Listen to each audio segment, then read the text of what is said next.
एक लंबे अंतराल से ममता बनर्जी संविधान को नहीं बल्कि शेख शाहजहां का संरक्षण करती आईं। आज कोर्ट का ये आदेश कि संदेश खाली में जिन महिलाओं का बलात्कार हुआ, जिन महिलाओं का शारीरिक शोषण हुआ और जिन गरीबों की ज़मीनें लूटी गईं, वो सारे केस अब सीबीआई के सुपुर्द करेगी। कोर्ट का ये आदेश है। मैं कोर्ट के इस आदेश का स्वागत करती हूँ। संदेश खाली की महिलाओं को और गरीबों को विशेष इंसाफ दिलाने का ये पहला पड़ाव है। স্মৃতি ইরানি বলছেন সংবিধান নয় শাহজাহানকে রক্ষা করতে চাইছেন মুখ্যমন্ত্রী মমতা বন্দ্যোপাধ্যায়। কিছু এসে যায় না। গতকালকে বালুরঘাট না বেলুরঘাট কোথায় একজন একটা এসেছিলেন অমিত শাহজি। আপনি তো রাজ্যেরই বাসিন্দা, জায়গার নাম বলেই যাচ্ছেন। আমি তো বালুরঘাট জানতাম, উনি এসছেন বললেন বেলুরঘাট। আমি জানি না বেলুরের কোনো ঘাটের পাশে থেকে বলেছেন কিনা, বলতে পারবো না। তো সেখান থেকে উনি যে বক্তব্য রাখছিলেন আমি খুব অবাক হয়ে শুনছিলাম। দেখুন, সন্দেশখালী বা যে ঘটনা ঘটেছে সেইখানে রাজ্যের পুলিশ যাদের বিরুদ্ধে অভিযোগ তাদেরকে গ্রেফতার করেছে। এই ইডি কত বছর পর বছর ধরে শাহজাহানরা অত্যাচার করবে আর পুলিশ অপেক্ষা করবে, পুলিশ অপেক্ষা করবে যখন গণ অভ্যুত্থান হবে, মানুষ রাস্তায় বেরোবে কবে? আচ্ছা ইডি আমি কত বছর পর? আচ্ছা বলছি চা খান, আপনি চা খান, আমি বলছি। আরে বলুন না, আপনি চা খান, আমি খাচ্ছি। আপনি চা খান, চাটা ভোটে বলুন। বলি, ইডি যখন ওখানে কোনো এক গেছিলেন, ওখানে যখন জনরোধের মাধ্যমে ইডি পড়লেন, তারপরে ইডি গ্রেফতার করতে পারলেন না কেন বলুন তো? যার বিরুদ্ধে অভিযোগ ইডি তো গ্রেফতার করতে পারলেন না, গ্রেফতার তো করলেন আমাদের রাজ্য পুলিশ। বাহ, 56 দিন পর। 56 দিন পর আমি তর্কে খাতি বলবো 56 দিন। ইডি 56 দিন কি করছিলেন? উত্তর আছে আপনার কাছে, বাংলার মানুষ জানতে চায়। বারংবার কেন্দ্রীয় এজেন্সির দিকে আঙুল তুলছেন। বিষয়টা হচ্ছে প্রথম দিন থেকে আমরা একটা জিনিস দেখলাম যে তৃণমূল সরকার এবং মুখ্যমন্ত্রী এই পুরো ঘটনাটাকে ধামাচাপা দেওয়ার পূর্ণ প্রচেষ্টা করে গেল। একদিক থেকে কোর্ট যখন পরিষ্কার বলে দিল যে সিট যখন গঠন হলো, তখন যে নেজার থানার ঘটনা, সেই নেজার থানার কোনো পুলিশ আধিকারিককে এই সিটে রাখা হলো না। সেই দিনই প্রথম বোঝা গেছিল যে কোর্টের কোনো ভরসা নেই। সাধারণ মানুষের জন্য যে ন্যায় দেওয়ার আইন আদালত, তারাই প্রথম দিন সেই দিন কিন্তু ইশারা করে দিয়েছিল যে এই পুলিশ প্রশাসনের উপরে ভরসা করা যাবে না। দ্বিতীয় ঘটনা আমরা দেখলাম, শুধু এইটা নয়, যে জমি দখল করে সেই জমির মধ্যে নোনা জল ঢুকিয়ে ভেড়ি করার যে বিষয়টা, সেটা কুণাল ঘোষ প্রথম প্রেস কনফারেন্স করে উনি বলেছিলেন যে এইগুলো সব সাজানো ঘটনা, এরকম কোনো ঘটনা ঘটেনি। কয়েকদিন পরেই তাদেরই তৃণমূল কংগ্রেসের মন্ত্রীরা গিয়েছিলেন ওখানে পরিদর্শন করতে। সেইখানে তারা বললেন না ঠিক আছে, আমরা আস্তে আস্তে বুঝতে পারছি এরকম ঘটনা ঘটেছিল, আপনাদের জমি আমরা ফেরত দেব। ওনারা নিজেরা মেনে নিলেন। এরপরের ঘটনা কি আমরা দেখলাম, এক সেকেন্ড, মুখ্যমন্ত্রীকে আমরা কি দেখলাম যে উনি বলছেন টার্গেট করা হচ্ছে শেখ শাহজাহানকে। তার মানে it is a clear message যে মুখ্যমন্ত্রী নিজে শেল্টার দিচ্ছে শেখ শাহজাহানকে, যাতে ওখান থেকে কোনোভাবে বের করে না আনা যায়। আর একটা উদাহরণ দিই, কম্প্যারেটিভ অ্যানালিসিস। একদিকে যেরকম পুলিশ প্রশাসন 56 দিন লাগালো আজকে শেখ শাহজাহানকে বের করতে, 24 ঘন্টা লেগেছিল ভূপতিনগরের ঘটনায় এনআইএর এগেইনস্টে মামলা।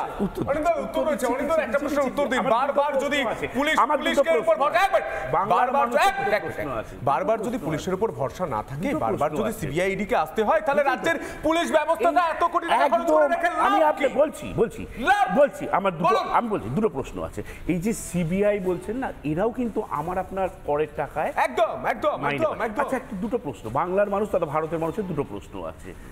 এক নম্বর প্রশ্ন, সিবিআই যে তদন্ত করবেন সেটা নিরপেক্ষ হবে তো? এক। দ্বিতীয় প্রশ্ন, তদন্ত শেষ হবে তো? এই দুটো প্রশ্ন বাংলার মানুষ,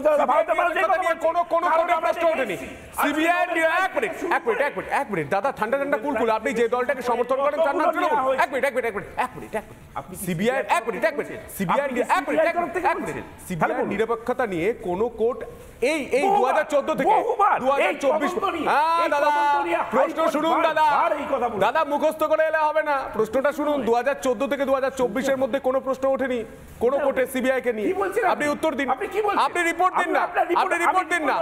সিবিআই কে তোতাপাকি বলা হয়েছিল কংগ্রেস আমলে, আপনি কেন মিথ্যাচার করছেন? একটা চুমুক দিন, আমি এক্ষুনি আপনাকে। আরে কেন মিথ্যাচার করছেন? তদন্ত করছিল চাকরি ক্ষেত্রে থেকে শুরু করে যা তদন্ত করছে, বারংবার নিরপেক্ষতা নিয়ে প্রশ্ন ওঠেনি দাদা, আপনাকে নিরপেক্ষতা নিয়ে প্রশ্ন ওঠেনি। জয়, এই তদন্তে সিবিআই ইডি যে তদন্ত পশ্চিমবঙ্গ করছে তার যে রেস সেটা আমরা দেখতে পেরেছি। আজকে শিক্ষা দপ্তরটা পুরো জেলে, অনুব্রত জেলে, 50 কোটি টাকা জেলে, অয়নশীল জেলে। একটা এজেন্সি এ রাজ্যে এসেছিল বলেই কিন্তু একটার পর একটা আমরা দেখতে পাচ্ছি যে যারা দুর্নীতির সঙ্গে যুক্ত, সেটা রাজ্যের মন্ত্রী হোক, সেটা বিধায়ক হোক, তারা এখন জেলে রয়েছেন। কিন্তু বিষয়টা আমার সঙ্গে আমি আসবো, সুকান্তবাবু যেহেতু আমাদের সঙ্গে রয়েছেন, আমি একটু তার সঙ্গে আমি কথা বলবার চেষ্টা করবো, জানবার চেষ্টা করবো। এবং বিষয়টা একটা জায়গায় সুকান্তবাবু দেখুন, এই যে পুলিশের ভূমিকা নিয়ে বারংবার সামনে যখন আসছে যে তাদের কি ভূমিকা রয়েছে, তারা কি করেন, রাজ্যের মানুষকে যাদের সুরক্ষা দেওয়ার কথা, যাদের রক্ষা কবচ হিসেবে পুলিশকে আমরা দেখি, তাদের আদৌ কোনো ভূমিকা রয়েছে নাকি প্রশ্ন। কিন্তু প্রশ্নটা আরও একটা জায়গায়, যে উর্দি তারা পড়েছেন, যে খাকি তারা পড়েছেন, যেভাবে তারা শপথ নিয়েছেন মানুষের পাশে দাঁড়ানোর, তারপরেও কোনো না কোনো জায়গায় গিয়ে কি কোনো অশরীরী কোনো ক্ষমতা তাদের ওপর রয়েছে যে কারণের জন্য তারা একটু টালমাটাল পরিস্থিতি তাদের তৈরি হয়ে যাচ্ছে, তারা নিজেদের জায়গায় দাঁড়িয়ে থাকতে পারছেন না একভাবে? এটা কিন্তু নতুন নয়। পুলিশ প্রশাসনের এই যে তাবেদারি ভূমিকা, এটা বহু বামফ্রন্ট আমলেও কিন্তু আমরা প্রত্যক্ষ করেছি। কিন্তু যে ঘটনা বর্তমানে যে তাবেদারি আমরা দেখতে পাই, সেটা কিন্তু নির্লজ্জতার নামান্তর। কেন বলছি? এর কারণ হচ্ছে এনআইএ একটা কেন্দ্রীয় তদন্তকারী সংস্থা, যে তদন্তকারী সংস্থা তার রিপোর্টে বলছে যে এই ধরনের বিস্ফোরণের ফলে কি হতে পারে, যে কোনো একটা বিশাল ষড়যন্ত্রের আভাস তারা পেয়েছে এবং শান্তি শৃঙ্খলা বিঘ্নিত হতে পারে। এবং কোথাও গিয়ে তারা বলছে যে এই বিস্ফোরণের যোগাযোগটা, এদের যে কল রেকর্ড, সেটাতে প্রকাশ পাচ্ছে যে এমন এমন মানুষের সাথে এই যোগাযোগগুলো ছিল যে সেই যোগাযোগগুলো একটা ভয়ানক হতে পারে এবং নিরাপত্তার ক্ষেত্রে প্রশ্ন হতে পারে। তাহলে সেখানে যেখানে নিরাপত্তাকে কম্প্রোমাইজ করা হচ্ছে, যেখানে নিরাপত্তাকে কম্প্রোমাইজ করে পুলিশ প্রশাসন কোনো কিছু কিছু নেতাদের মানে চেষ্টা করছে বাঁচাতে, তাহলে সেই পুলিশ প্রশাসনের তো নির্লজ্জতার সীমা পার হয়ে যায়। এবং তখন সবচেয়ে বড় ঘটনা, এনআইএ তদন্তে এনআইএর উপর এই যে এত বড় আঘাত এলো, তার 4 দিন পরে একজনও গ্রেপ্তার হলো না। কিন্তু মনোব্রত জানার স্ত্রী, তার একটা এফআইআর, সেখানে কিন্তু 325 নং ধারাটা দেওয়া হয়েছে, যেটা কিন্তু একটা গুরুতর আঘাতের ক্ষেত্রে তনয়া দেওয়া হয়। তাহলে সেই প্রমাণও কিন্তু পুলিশ দেখাতে পারেনি। বা সবচেয়ে বড় ঘটনা, এনআইএর ওপর আঘাতের যে এত বড় ঘটনা ঘটলো, সেখানে পুলিশ প্রশাসন এফআইআর নিতে এতটা সময় লাগিয়ে দিল। তাহলে কোথায় গিয়ে আমরা পুলিশ প্রশাসনকে বকটুয়ে পাইনি? আমরা যেটা হচ্ছে শেখ শাহজাহানের ক্ষেত্রে আমরা পুলিশ প্রশাসনকে পাইনি। তাহলে পুলিশ প্রশাসন এনআইএর কথা বলছেন, যে এনআইএর এসপির কাছে জিতেন্দ্র তেওয়ারি রাতের অন্ধকারে গুটিসুটি মেরে গেছিলেন, সেই এনআইএর কথা বলছেন, সেই এনআইএর কথা বলছেন, যাকে যে এসপি কে বদলি করে দেওয়া হয়েছে, সেই এনআইএর কথা বলছেন। অভিযোগ মাত্র শোনা আছে। আজকে যদি হয় আপনারা এই এনআইএ কে, আমরা বারবার বলি সেন্ট্রাল এজেন্সি, তাদের দক্ষতা আছে, লোকের ঘরের মধ্যে তাহলে পরিবর্তন করলো কেন? তাহলে আপনি দায়িত্বশীল নাগরিক হিসাবে যদি দেখেন পাশের বাড়িতে আগুন ধরেছে, আপনি দমকলে ফোন করলে, তাহলে আগুনটা কি আপনি ধরিয়েছেন? আপনার যুক্তি অনুযায়ী আমরা তর্ক বিতর্ক ফিরবো।